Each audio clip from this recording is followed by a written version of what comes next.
Hi. ആ മനസ്സിൽ നിറയെ സങ്കടങ്ങളും പിരിമുറുക്കൊക്കെ പേറി പുറം ഒരു ചീരയൊക്കെ തേച്ച് അഭിനയിച്ച് നമ്മൾ തളരുകയാണോ? അതെ, അല്ലെങ്കിൽ ലോകത്തിന് മുന്നിൽ പെർഫെക്റ്റ് ആണെന്ന് കാണിക്കാൻ വേണ്ടിയിട്ട് ഈ ഭാരം അത്രയും ചുമന്ന് നമ്മൾ തനിയെ നടക്കുകയാണോ? അപ്പൊ അടുത്ത 2 മിനിറ്റ് ഒന്ന് മാറ്റി വെക്കുകയാണെങ്കിൽ നമ്മുടെ ജീവിതത്തിലെ ഏറ്റവും വലിയൊരു ഭാരം ഇറക്കി വെക്കാൻ സഹായിക്കുന്ന ഒരു കാര്യം ഞാൻ പറഞ്ഞുതരാം. അതായത് ഇന്നത്തെ ഡിജിറ്റൽ ലോകത്ത് അല്ലെങ്കിൽ ഇന്നത്തെ സോഷ്യൽ മീഡിയയിൽ നമുക്ക് ആയിരക്കണക്കിന് സോഷ്യൽ മീഡിയ ഫ്രണ്ട്സ് ഉണ്ടാവും.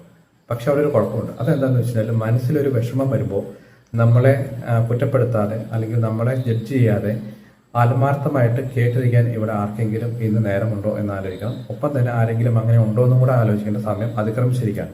കാരണം മനസ്സിലെ സങ്കടങ്ങളും ഭാരങ്ങളും ഒക്കെ ആരോടും പറയാതെ ഉള്ളിൽ ഒതുക്കി വെച്ച് കഴിഞ്ഞാൽ നമ്മൾ പകുതി വഴിയിൽ അല്ലെങ്കിൽ നമ്മുടെ ലക്ഷ്യസ്ഥാനത്ത് എത്തുന്നതിന് മുമ്പ് നമ്മൾ തളർന്നു വീഴുകയും ചെയ്യും.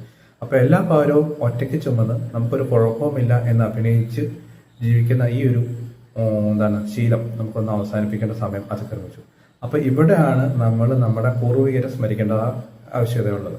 അവർ വിപ്ലവകരമായ ഒരു സങ്കല്പം നടത്തുന്നുണ്ട്, അല്ലെങ്കിൽ വിപ്ലവകരമായ ഒരു മാറ്റം നടത്തിയത് ഹൊറഗല്ലു എന്ന് പറയുന്നതാണ്. ഹൊറഗല്ലു എന്ന് പറയുന്നത് പറഞ്ഞാൽ ചുമടുതാങ്ങി എന്നാണ്. അപ്പൊ പണ്ട് കാലത്ത് വേറൊന്നുമല്ല, തണൽമര ചോട്ടിൽ ദൂരയാത്രക്കാര് തലയിൽ ഭാരം ഇറക്കി വെച്ച് ആശ്വാസം കൊള്ളാൻ സ്ഥാപിച്ച കല്ലുകളെയാണ് ഈ ഹൊറഗല്ലു എന്ന് പറയുന്നത്. അപ്പൊ യാത്ര കഴിഞ്ഞ് അവർ ആ ഭാരം വീണ്ടും തലയിലിട്ട് നടക്കും. കാരണം അവർക്ക് ലക്ഷ്യസ്ഥാനത്ത് എത്തണമല്ലോ. അപ്പം ആ ഒരു ചെറിയ വിശ്രമം അവർക്ക് പുതിയൊരു ഊർജം നൽകുകയും ചെയ്യും. അപ്പൊ ഇന്നത്തെ ലോകത്ത് നമുക്കും ഇതുപോലെ, അല്ലെങ്കിൽ നമുക്കും നമ്മുടെ ചുറ്റുമുള്ളവർക്കും വേണ്ടത് ഒരു ഹ്യൂമൻ ഹൊറഗലുമാണ്. അപ്പൊ അതിന് വേണ്ടിയിട്ട് നമുക്ക് 3 കാര്യങ്ങൾ അല്ലെങ്കിൽ 3 റൂളുകൾ അപ്ലൈ ചെയ്ത് കഴിഞ്ഞാൽ നമുക്കിത് കിട്ടും. പക്ഷെ 3 റൂള് എന്താണെന്നുള്ളത് ആദ്യം കേൾക്കുക എന്നുള്ളതാണ്. First one, listen without judge. അതായത് സൗജന്യ ഉപദേശങ്ങൾ വാരി വിതറാതെ, അവരുടെ കാര്യങ്ങൾ അല്ലെങ്കിൽ വാരി വിതറാതെയോ കുറ്റപ്പെടുത്താതെയോ മറ്റുള്ളവരുടെ വിഷമങ്ങൾ ക്ഷമയോടെ കേട്ടിരിക്കുക എന്നതാണ് ഫസ്റ്റ് റൂൾ കൊണ്ട് ഉദ്ദേശിക്കുന്നത്. രണ്ടാമത്തെ റൂൾ എന്ന് പറയുന്നത് അൺലോഡ് യുവർ ബേർഡൻ. നമ്മുടെ മനസ്സിലെ സങ്കടങ്ങളും ഈഗോ ഒക്കെ മാറ്റിവെച്ച് വിശ്വസ്തരായ മനുഷ്യരോട് കാര്യങ്ങൾ തുറന്നു പറയുക എന്നാണ് രണ്ടാമത്തെ റൂൾ. മൂന്നാമത്തെ റൂൾ എന്ന് പറയുന്നത് ബി എ സേഫ് സ്പേസ്. അതായത് തളർന്നു വീഴുന്ന ഏതൊരു മനുഷ്യനും കണ്ണീരൊപ്പാനും ആശ്വസിക്കാനുമാകുന്ന ഒരു ചുമടുതാങ്ങിയായിട്ട് അല്ലെങ്കിൽ ഹൊറഗലുമായിട്ട് നമ്മൾ മാറുക എന്നുള്ളതാണ് മൂന്നാമത്തെ റൂൾ.